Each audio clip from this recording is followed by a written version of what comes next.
Long ago, there lived a man named Ezekiel. He was 52 years old and lived alone. He had no wife, no children, no family, and no support from anyone. Yet Ezekiel walked with confidence and faith. His job was to train animals. He had cows, goats, and chickens.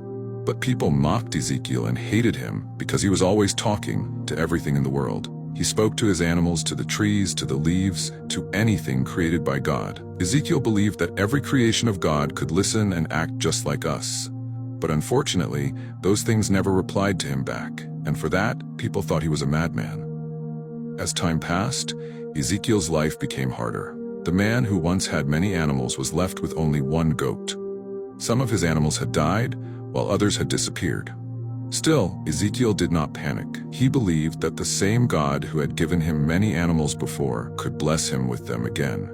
Meanwhile, every year in Ezekiel's village there was a big celebration, a competition involving animals, but not animals like Ezekiel's.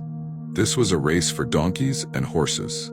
The winner would receive one animal from every villager, making it a great honor. Finally, the end of the year came, and the competition began. Everyone with donkeys and horses participated. Ezekiel had no horse, not even a donkey, but he chose to enter with his goat.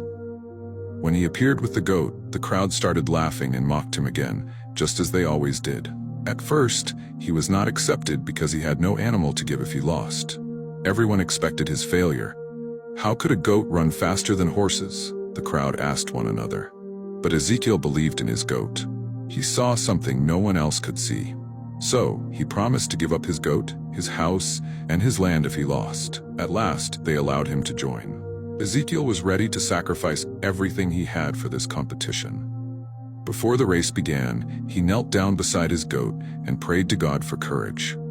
He spoke to his goat, telling it that he trusted it and believed it could win. By then, people had already placed their bets on the horses. To them, there was no way a goat could ever succeed. The race began. With one great leap, the horses rushed forward, leaving the goat far behind. People laughed just as they had expected. But Ezekiel remained calm and full of faith. Then something unbelievable happened. In the middle of the field, instead of continuing to run, the goat stopped. It stood still and began screaming loudly. At that very moment, the leading horse just 3 steps away from victory also stopped. It refused to move, no matter how hard its owner shouted. The goat then began to walk slowly forward, not running, just walking. The horse stayed frozen in place until the goat passed it and crossed the finish line first. The whole crowd was in shock and confusion. Their mouths hung open, and people kept asking one another, "What just happened?" Ezekiel fell to his knees, thanking God. He had not only won the competition, but also the hearts of the people. God had proved him right in front of those who once mocked him. From that day on, Ezekiel became the most respected animal owner in the community. The villagers gave him more animals, and even the king himself blessed him with many. The man who once had nothing became the greatest owner of animals in the land. Lesson behind the story. In this life, the greatest power is faith. No matter your religion, if you do not have faith, even your strongest prayers will not be answered, because without faith, nothing works. The Bible also shows us this. When Peter saw Jesus walking on the water, he asked if he could come.